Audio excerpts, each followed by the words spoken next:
যে বয়সে দশম শ্রেণীর গণ্ডি পেরোতেই হিমশিম খায় অধিকাংশ কিশোর কিশোরী, সেখানে ১৫ বছর বয়সেই নামের আগে ডক্টর তকমা বসিয়ে দিলেন লরা সিমন্স। বেলজিয়ামের এই বিস্ময় বালক কোয়ান্টাম পদার্থবিজ্ঞানে পিএইচডি সম্পন্ন করে তাক লাগিয়ে দিয়েছেন গোটা বিশ্বকে। তাকে ডাকা হচ্ছে আধুনিক বিশ্বের লিটল আইনস্টাইন নামে। লরার যাত্রাটা ছিল ঝড়ের গতির। মাত্র ৪ বছর বয়সে প্রাথমিক বিদ্যালয়ে হাতে খড়ি, আর ৬ বছর হতে না হতেই সেই পাঠ শেষ। ১২ বছর বয়সে মাস্টার্স ডিগ্রি অর্জনের সময় তার গবেষণার বিষয় ছিল বোসন কণা আর ব্ল্যাক হোল। ১৪৫ আইকিউ সম্পন্ন এই কিশোরের মেধা যেন সাধারণ মানুষের কল্পনারও অতীত।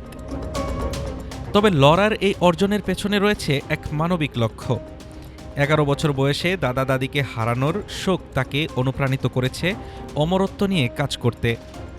পিএইচডির পর তার পরবর্তী লক্ষ্য চিকিৎসা বিজ্ঞান। মানুষের আয়ু বাড়ানোর যান্ত্রিক উপায় খুঁজে বের করতে চান এই ক্ষুদে বিজ্ঞানী। ইতিহাস ঘাটলে দেখা যায় ১৮১৪ সালে কার্ল ভিট্টা ১৩ বছরে পিএইচডি করে রেকর্ড গড়েছিলেন।